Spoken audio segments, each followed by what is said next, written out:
السلام علیکم۔ غسل کا کیا طریقہ ہے؟ ناپاکی کے بعد کیسے غسل کیا جائے تاکہ انسان پاک ہو جائے؟ ہم میں سے کچھ لوگ ایسے ہوتے ہیں جو اس اہم مسئلے سے ناواقف ہوتے ہیں۔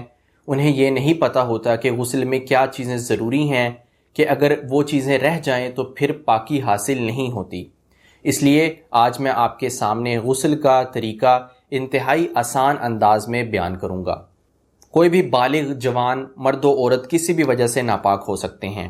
اگر کوئی شادی شدہ ہے تو جب وہ ہم بستری کرے گا، شوہر ہے تو وہ بھی ناپاک ہو جائے گا، بیوی ہے تو وہ بھی ناپاک ہو جائے گی۔ پھر پاک ہونے کے لیے ان کے لیے غسل کرنا ضروری ہے۔ اسی طرح اگر کوئی انسان سویا ہوا ہے، اس کو احتلام ہو جاتا ہے تو احتلام کے بعد بھی پاکی حاصل کرنا ضروری ہے۔ اسی طرح عورت اگر ایام حیض سے فارغ ہو تو وہ بھی پاک ہونے کے لیے غسل کرتی ہے۔ تو انسان کسی بھی وجہ سے ناپاک ہو سکتا ہے اور اس کو پاک ہونے کے لیے غسل کرنا پڑے گا۔ پاکی حاصل کرنے کے لیے غسل میں 3 چیزیں ضروری ہیں۔ ضروری سے مراد یہ ہے کہ یہ 3 چیزیں فرض ہیں۔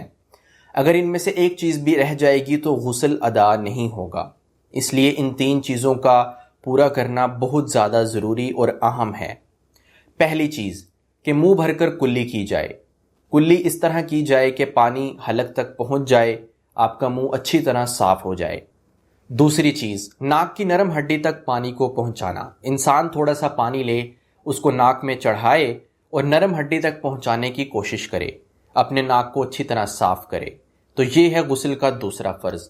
غسل کا تیسرا فرض یہ ہے کہ اپنے پورے بدن پر، اپنے پورے جسم پر پانی کو بہائے، اور پانی کو اس طرح بہائے کہ جسم کا کوئی بھی حصہ، کوئی بھی بال خشک نہ رہے۔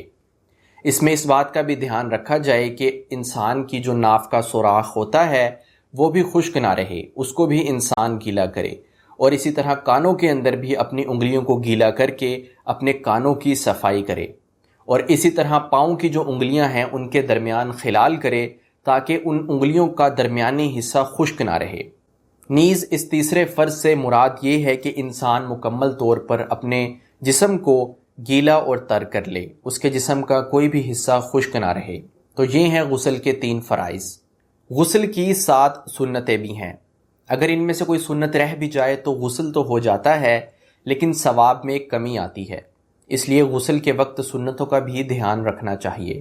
غسل کی پہلی سنت یہ ہے کہ طہارت یعنی پاکی حاصل کرنے کی نیت کرنا، اور دوسری سنت غسل میں یہ ہے کہ بسم اللہ الرحمن الرحیم غسل کرنے سے پہلے پڑھنا، اور تیسری سنت یہ ہے کہ انسان اپنے دونوں ہاتھوں کو کلائیوں تک دھوئے، اور چوتھی سنت یہ ہے کہ اگر کوئی ظاہری نجاست انسان کے جسم پر لگی ہوئی ہو تو اس کو دور کرے اور استنجا کرے، اور 5ویں سنت یہ ہے کہ انسان غسل کرنے سے پہلے وضو کر لے، اور 6ٹھی سنت یہ ہے کہ انسان 3 مرتبہ اپنے جسم پر پانی کو بہائے۔ 7ویں اور آخری سنت ہے بدن کو ملنا۔ بدن کو ملنا اس لیے بھی مفید ہو سکتا ہے کہ کبھی کبھار صرف پانی کے بہانے سے انسان اپنے جسم سے میل کچیل کو دور نہیں کر سکتا، لیکن جب وہ بدن کو ملے گا تو یہ زیادہ امید کی جا سکتی ہے کہ وہ زیادہ صفائی حاصل کر سکتا ہے اور میل کچیل کو دور کر سکتا ہے۔ تو یہ ہیں غسل کی 7 سنتیں۔ ہمیں سنتوں کا بھی خیال رکھنا چاہیے تاکہ انسان کامل غسل کرنے والا بن جائے اور اس کو ثواب زیادہ ملے۔ لیکن اگر کوئی سنت رہ بھی جاتی ہے تو کوئی حرج کی بات نہیں، کیونکہ فرائض کے سر انجام دینے سے وہ غسل ادا کرنے والا بن جائے گا۔ غسل کے اندر 3 مکروہات بھی ہیں، یعنی 3 چیزیں ایسی ہیں جو کہ مکروہ ہیں، ناپسندیدہ ہیں، ہمیں ان سے بچنا چاہیے۔ وہ یہ ہے کہ پانی کو ضائع کرنا، یعنی اتنا زیادہ پانی استعمال نہیں کرنا چاہیے کہ انسان پانی کو ضائع کرنے والا بن جائے، بلکہ اتنا پانی لیں کہ جس سے آپ اچھی طرح غسل کر سکتے ہیں۔ اور دوسری مکروہ چیز یہ ہے کہ اتنا کم پانی لینا کہ انسان اچھے طریقے سے غسل ہی نہ کر سکے، یعنی بہت تھوڑا پانی بھی نہیں لینا چاہیے اور نہ ہی بہت زیادہ پانی لینا چاہیے، بلکہ اتنا پانی لیں جس سے آپ کو پتہ ہو کہ آپ اچھی طرح غسل کر سکتے ہیں۔ اور تیسری مکروہ چیز یہ ہے کہ انسان غسل کرتے ہوئے کسی سے بات چیت کرے، یعنی بات چیت نہیں کرنی چاہیے۔